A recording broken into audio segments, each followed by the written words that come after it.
Ils sont insouciants dans la salle de bain en train de s'embrasser sous la douche et ne réalisent pas que sa sœur arrive chez elle et monte directement les escaliers. Elle commence alors à soupçonner que quelque chose ne va pas quand elle trouve des vêtements jetés dans les escaliers. Elle continue de monter et à chaque marche qu'il monte, il trouve un vêtement qui est tombé. Elle entend alors les bruits venant d'en haut et continue de monter. Elle dit alors qu'elle ne croit pas ce qui pourrait s'y passer et continue. Lorsqu'elle arrive à la salle de bain, elle ouvre la porte en silence et voit son mari et sa sœur à l'intérieur. Passée sous la douche. Elle est choquée d'être témoin de cette scène, puis pleure de ne pas croire ce qu'ils lui font, puis elle prend son téléphone portable et enregistre tout ce qu'elle voit et ne croit pas qu'elle se tient là à regarder son mari et sa sœur s'embrasser bien là-bas. Devant elle et elle ne pouvait rien faire à ce moment.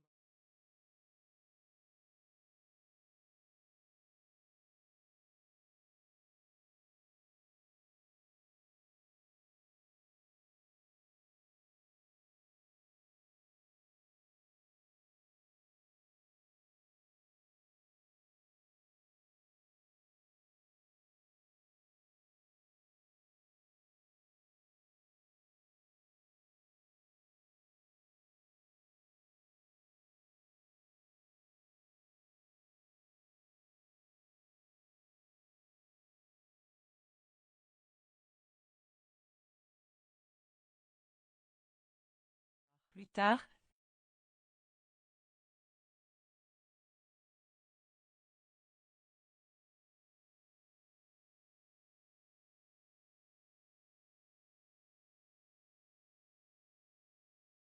elle s'habille en portant une très jolie chemise de nuit, dit que s'il pense que ça va rester comme ça, n'y allez pas et leur dit de l'attendre, puis elle prend une lingerie noire et la met, puis va affixe ses cheveux et continue de dire que même quand il pensait que tout serait couvert et se préparer devant le miroir lui dit de l'attendre, puis elle met un rouge à lèvres et se tient là à se regarder dans le miroir.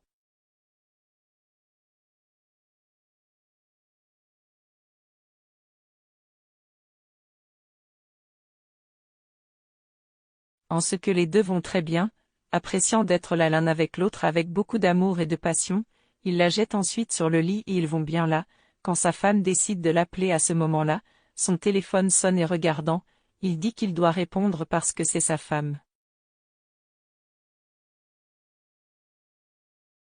Il répond alors et demande avec son souffle haletant si tout va bien et s'il s'est passé quelque chose. Elle dit alors que rien ne s'est passé et lui demande s'il se souvient que c'est leur anniversaire de mariage.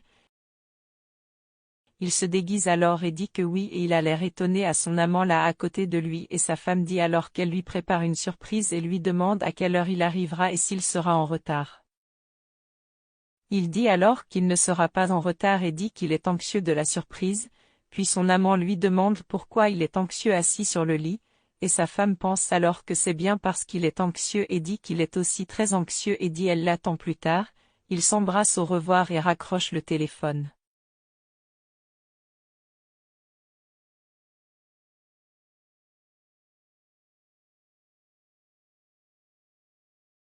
L'amant lui demande alors ce que voulait sa sœur inutile, il dit qu'elle leur fait une surprise car c'est leur anniversaire de mariage, elle veut alors savoir quand il mettra fin à ce mariage puisqu'il dit qu'il l'aime et qu'il ne l'aime pas et aime sa sœur, il dit alors qu'elle est celle qu'il aime et la ramène au lit et tout reprend là où ils se sont arrêtés.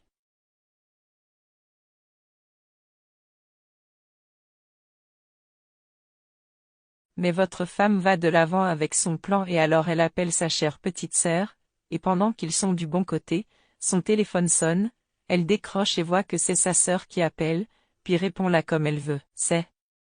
Il se salue et elle lui demande si tout va bien, elle dit alors oui et lui demande comment elle va, elle dit qu'elle va bien mais qu'elle trouve son souffle essoufflé mais elle se déguise et dit qu'elle est au gymnase en train de travailler dehors et qui fait le tapis roulant et qui est fatiguée. Sa sœur dit alors qu'elle va bien et qu'elle est toujours avec sa vie de fitness, puis dit qu'elle a besoin de son aide et que c'est son anniversaire de mariage et veut son aide pour préparer une surprise, car il n'y a pas de meilleure personne pour ne sait pas ce qu'il aime qu'elle, elle dit alors qu'elle le fera et à ce moment-là, elle le pousse et dit que lorsqu'elle quittera le gymnase, elle le fera. Elle dit qu'elle va attendre et dit toujours qu'elle l'aime beaucoup et qu'elle n'est pas censée oublier et continue de dire qu'elle est la personne la plus importante de sa vie. Sa sœur dit alors qu'elle l'aime beaucoup aussi et ils disent au revoir avec un bisou et raccrocher le téléphone. Elle regarde alors le téléphone et dit « Tu m'aimes, tu sais », et reste là à penser, tandis que l'autre est avec son mari au lit. Elle se lève et il demande alors ce que sa femme voulait d'elle.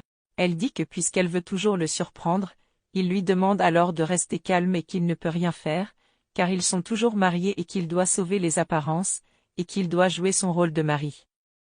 Elle dit alors qu'elle ne sait pas combien de temps elle va le supporter, et qu'elle doit en fait y aller, car elle doit résoudre ces petites choses par surprise et elle se lève et part. Quand elle arrive chez sa sœur, elle dit que c'était super qu'elle soit allée et dit qu'elle l'aidera à ce moment-là, puis lui demande de s'asseoir, et sa sœur veut savoir quelle surprise elle pense faire à son mari. Elle dit alors qu'elle a acheté un vin qu'il aime, des pétales de rose à jeter sur le lit et le pull qu'elle porte qui est magnifique, alors elle demande si l'autre pense qu'il va l'aimer. Elle dit alors avec un visage réticent que la chemise de nuit est jolie. Sa sœur se lève alors et dit que les fleurs sont là et qu'elle devrait aller les voir. La sœur se lève alors pour voir les fleurs pendant qu'elle les ramasse un morceau de fer sous l'oreiller et la frappe à la tête, l'assomme et la traîne ensuite hors de la pièce. Bientôt, sa femme arrive et elle le trouve à la porte avec un verre de vin. Il la salue quand il entre et dit ensuite que c'est la surprise, et elle dit alors que ce n'est que le début de la surprise et lui tend un verre de vin pour lui. Elle lui fait signe de s'asseoir sur le lit pendant qu'il la regarde et dit qu'elle est belle. Elle le remercie et dit que tout est pour lui. Il veut alors savoir comment s'est passée sa journée. Elle dit que c'était bien et qu'elle pensait à une autre surprise, mais qu'elle avait une excellente idée et qu'elle voulait quelque chose de spécial pour eux à ce moment-là.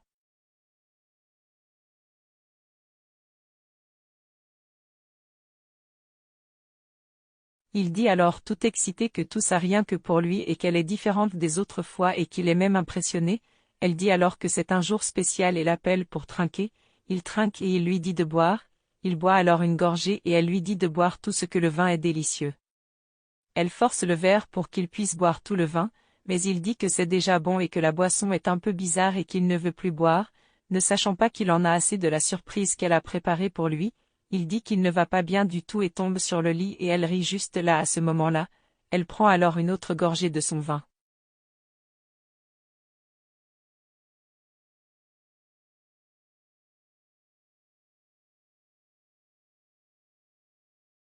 Elle les emmène dans la rue en les attachant à un arbre sur le trottoir, puis ils commencent à se réveiller et à ne pas savoir où ils étaient et ce qui s'y passait à ce moment-là. Ils se demandent en même temps ce qu'ils font là et ce qui se passe et lui demandent de les laisser partir, mais elle dit alors que les laisser partir et dit qu'ils n'ont pas honte.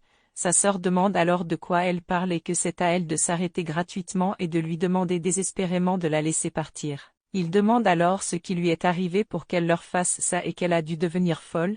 Elle sourit alors et dit que c'est elle la folle et qu'elle est vraiment folle et leur montre ensuite ce qu'elle a filmé le plus tôt, les deux ensemble et dit que cela signifie qu'elle est folle.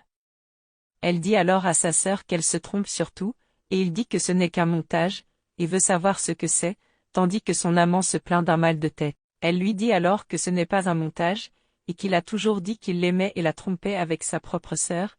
Il dit alors qu'il dira la vérité et dit que c'est elle qui l'a séduit en s'insinuant à lui, mais son amant lui dit d'arrêter de mentir et qu'elle n'a rien fait et qu'elle ne l'a pas dragué et qu'il ment. Elle continue de le traiter de menteur et d'effronté, et elle poursuit en disant que sa propre sœur de sang, son sang, lui a fait ça. Sa sœur demande s'il vous plaît, et dit que tout est de sa faute et si quelqu'un est à blâmer là-bas, c'est lui et continue de demander s'il vous plaît.